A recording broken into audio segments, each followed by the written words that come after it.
আর এই কাঁঠাল চাপাটা ফুটেনি, এই তো কি দারুণ লাগে। গাছ ভর্তি ফুল দেখতে কার না ভালো লাগে বলতো।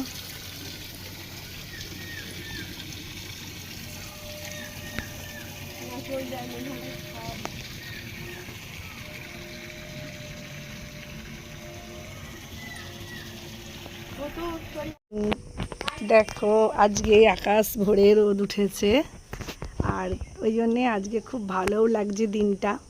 তো কালকে আমি সন্ধেবেলায় অনেক কাছাকাছি করেছিলাম, তো সেই সব কাছাকাছিগুলো মেলা হয়ে গেছে।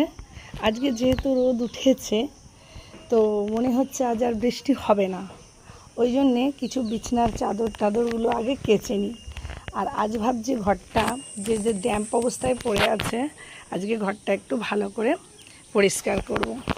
তো আমার ভ্লগে তোমাদের জানাই ওয়েলকাম। আমি কাল থেকে নতুন চ্যানেল খুলেছি, তোমরা আমার পাশে থেকো, কমেন্ট করো, তাহলেই খুশি হব। আর একটা লাইক আর একটা সাবস্ক্রাইবের আশা সবাই করে, তাই না? সবারই পাশে থেকে আমরা একে অপরকে সাপোর্ট করে যাব। সবাইকে যদি আমরা কমেন্ট করি তাদেরও ভালো লাগবে ভিডিও ছাড়তে, সেরকম আমারও ভালো লাগবে। তো চলো কাজগুলো শুরু করে ফেলি। আর আজকে জানাই সবাইকে গুরু পূর্ণিমার শুভেচ্ছা। আজকে যেহেতু রোদ উঠেছে, এই বড় বড় জিনিসপত্রগুলো, বিছানার চাদর, বড় বড় কাপড়গুলো আমি মেশিনেই কাচি, কারণ হাতে কাচতে আমার খুব সমস্যা হয়। আর তারপরে মেশিন থেকে তুলে নিয়ে বাথরুমে আমি ভালো করে থুপকে নিই, তাহলে কী হলো, মেশিনেও কাচা হলো আর থুপকে নিলে হাতেও ভালো করে কাচা হলো। না হলে না মানে মেশিনে খুব একটা ভালো ছাড়ে না। আর যেহেতু এতদিনের নোংরা গন্ধ ছেড়ে গেছে, তাই ভাবলাম যে না একটু কাছাকাছিটা সেরেই ফেলি।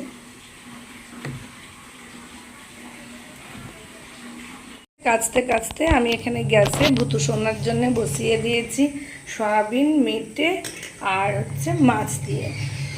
তো এইটাই ওর খাবার। মুসুর ডালটা দিলে ভালো হয়, কিন্তু মুসুর ডালটা দিলে না মানে দুপুর পর্যন্তটা ও যখন খাবে সেই জিনিসটা টকে যায়।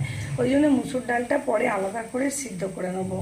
আর তার সাথে ওর সঙ্গে সকালে ওকে দিই দুটো করে রুটি। এই যে মহারানী চলে এসেছে রান্নাঘরে, অপেক্ষা করছে কখন রুটি করে দেবে। তাই তো ভুতু আজকে রুটি খাবে, তাই না ভুতু? হ্যাঁ আজকে রুটি খাবে, সকালবেলায় রুটিটা ব্রেকফাস্ট করবে। রুটি খাওয়ার জন্য রেডি হয়ে রয়েছে। আমি রান্না করলে ও রান্নাঘরে চলে আসে।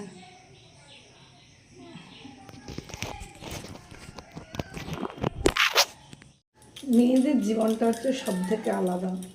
রাত্রে ভেবে শুই এক যে আজকে সকাল থেকে এইভাবে কাজ করব, কিন্তু সকালবেলায় উঠে হয়ে যায় আর এক। তো সকালবেলায় আমার ঘর দোর সেরকমভাবে ঝাড়াঝুড়ি করে পরিষ্কার করা হয় না, কারণ আমার ছেলে, আমার স্বামী এরা সব দোকান যায়, ছেলে পড়তে যায়, ওই জন্য কাজটা রুটিনটা হয়ে যায় আলাদা। তো আজকে যেহেতু অনেক দিন বাদে রোদ উঠেছে, ভাবছি অনেক কিছু কাছাকাছি করে ঘরগুলোকে সুন্দর করে একটু পরিষ্কার করে মোছামুছি করে নেবো। না হলে কী হয়, ওই যে ঘরের যে ড্যাম্প রয়েছে না, একটা কি বিচ্ছিরি ভ্যাপসানি গন্ধ ছাড়ে। তো আমি এখানেও মেশিনে কিছু কেচে নিয়েছি, আর ছাদেও কিছু টুকিটাকি ভিজি রেখে এসেছি, একদম ওখানেই কাচবো, ওখানেই মিলবো।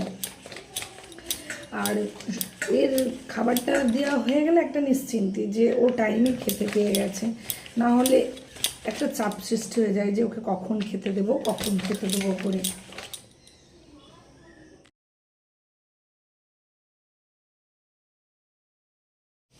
चुरा लिया है तुमने जो दिल को,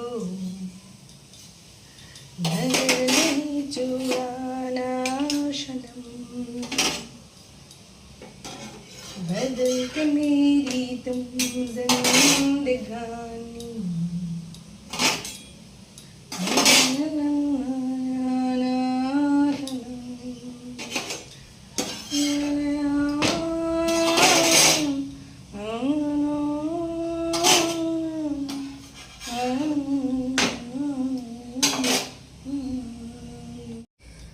আগে যখন জয়েন্ট ফ্যামিলিতে ছিলাম না, মানে আমি যখন বিয়ে হয়ে এসেছি, আমি খুব অল্প বয়সেই এ বাড়ির বউ হয়ে এসেছি।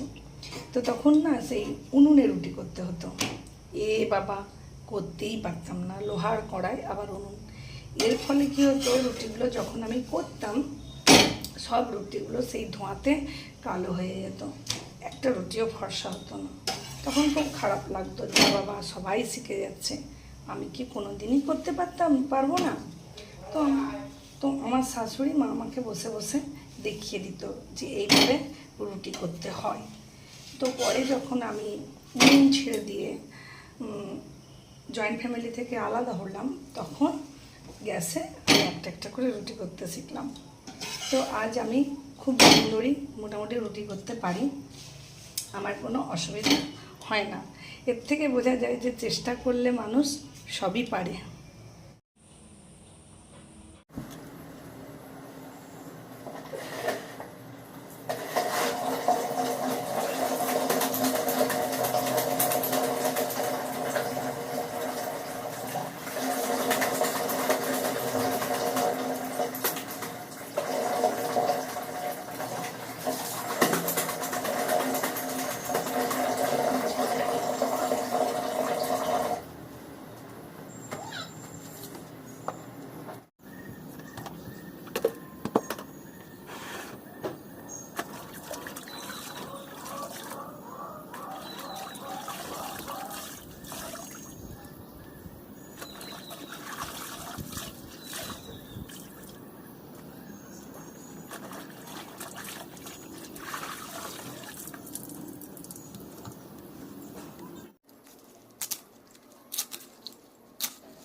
রান্না করেও শান্তি নেই।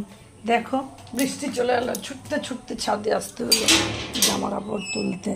এই বৃষ্টির জ্বালায় মানুষ আর পারবে না। কেন রে বাবা, রোদ দিচ্ছিস, একটু ভালো করে রোদ দে না।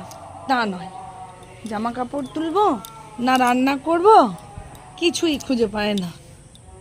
তো যা শুকিয়েছে তাই ভালো বাবা, তুলে নি। বেশি আশা করলে ফল খারাপ হয়। তো দেখো রান্না চাপাতে চাপাতেই বৃষ্টি এসে গেছিলো। তো বৃষ্টি আসার জন্য আবার ছুঁড়ে জামা কাপড় তুলতে যেতে হয়েছিল। তো আজকে তেমন কিছু আর রান্না করব না। আজকে রান্না করব দই পটল আর কলমি শাক ভাজা, আর করব মাছের ঝাল। তো এরপরে আরও কিছু কাজ আছে। তো রান্নার ফাঁকেই আমাদেরকে কাজ সারতে হবে, কারণ এক জায়গায় দাঁড়িয়ে তো রান্না করলে বাকি কাজগুলো করা যায় না। তো রোদ যেহেতু উঠেছে, আমি রান্না করতে করতে দেখি আর কি মানে যে কাঁচাগুলো আছে সেগুলো ধুয়ে মিলতে যাবো। তো চলো রান্নাটা করে ফেলি। তোমাদের সঙ্গে আজকে একটা রান্না শেয়ার করছি, তা হলো দই পটল। তো দেখো চলো দই পটলটা করে তোমাদেরকে দেখাই। তো পটলগুলো আমি ভালো করে নুন হলুদ মাখিয়ে নিচ্ছি, আর এদিকে তেলটাও গরম হয়ে গেছে, একটা একটা করে পটল আমি ভেজে নিচ্ছি।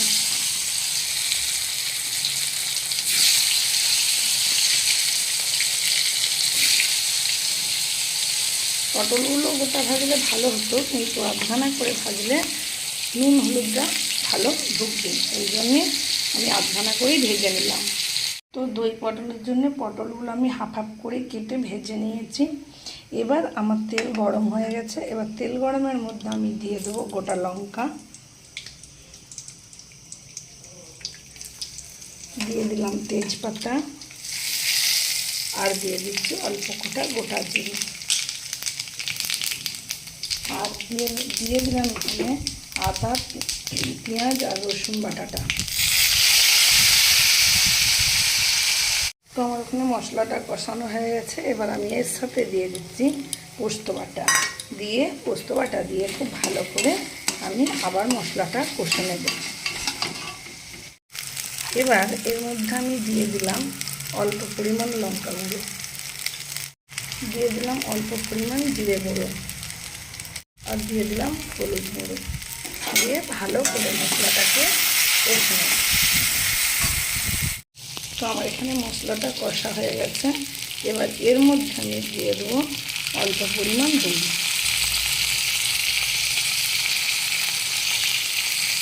এবার দই দিয়ে এটাকে ভালো করে আবার আমি চাপিয়ে নেব।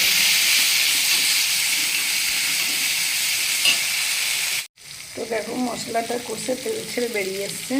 এবার এতে দিয়ে দিলাম আমি অল্প পরিমাণ জল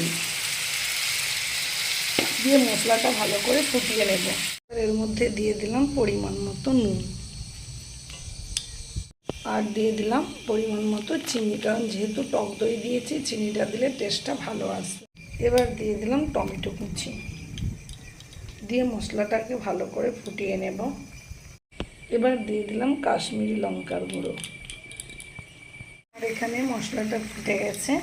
এবার দম কমিয়ে দিয়ে দেব ভাজা পটলগুলো এবং খুব অল্প পরিমাণ ফুটিয়েই তুলে নেব।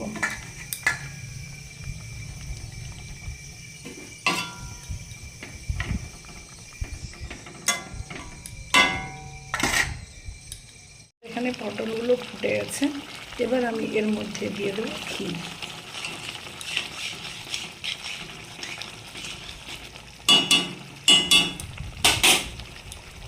তো আমার এখানে দই পটলটা আজকে রেডি হয়ে গেল। তো আমাদের খাওয়া দাওয়া হয়ে গেছে, হয়ে যে বাসন কুসুম ধোয়াও কমপ্লিট। আধ ঘন্টার মতন শুয়েছিলাম। তো ঘুম থেকে উঠে আমরা প্রত্যেকেই খাওয়া দাওয়ার পর ঘর দোরগুলো ঝাঁট দিয়ে মুছে নিই, কারণ আমাদের তো কোনো কাজের লোক নেই। তো ঝাঁট ফাঁট মুছে নিলে বিকেলবেলাটায় ঘরটা অনেক পরিষ্কারও থাকে আর ভালোও লাগে। তো ঝাঁটটা আমার দেওয়া হয়ে গেছে, সেটা তোমাদের দেখাইনি। তো চলো ঘরগুলো ঝটপট করে মুছে ফেলি।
দেখো পাশের বাড়িতে পুজো হচ্ছে,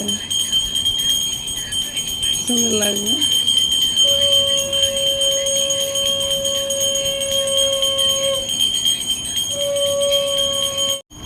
তো আমাদের তো অনেকগুলো রুম, অত রুম আমার পক্ষে মুছা সম্ভব হয় না, যেহেতু আমার শরীরে একটু প্রবলেম আছে। আমি দুটো করেই ঘর মুছি। তো পাশের বাড়িতে আজকে গুরু পূর্ণিমার পুজো হচ্ছে। আমাদের বাড়িতেও হয়, কিন্তু আমাদের কালা অসহ্য বলে কোনো পূর্ণিমার ভোগ 1 বছর চলবে না। তো কী আর করা যাবে, ওই জন্য তোমাদের ভিডিওটা দেখালাম। দেখো হয়তো পরিষ্কার আসেনি, আম গাছে আড়াল পড়ে গেছে। তো আজ এই পর্যন্তই, আবার কালকে একটা নতুন ভিডিও নিয়ে আসবো। তো আমার ভিডিওটা যদি ভালো লেগে থাকে তাহলে একটু লাইক কমেন্ট করে সাবস্ক্রাইব করে দেবে। টাটা।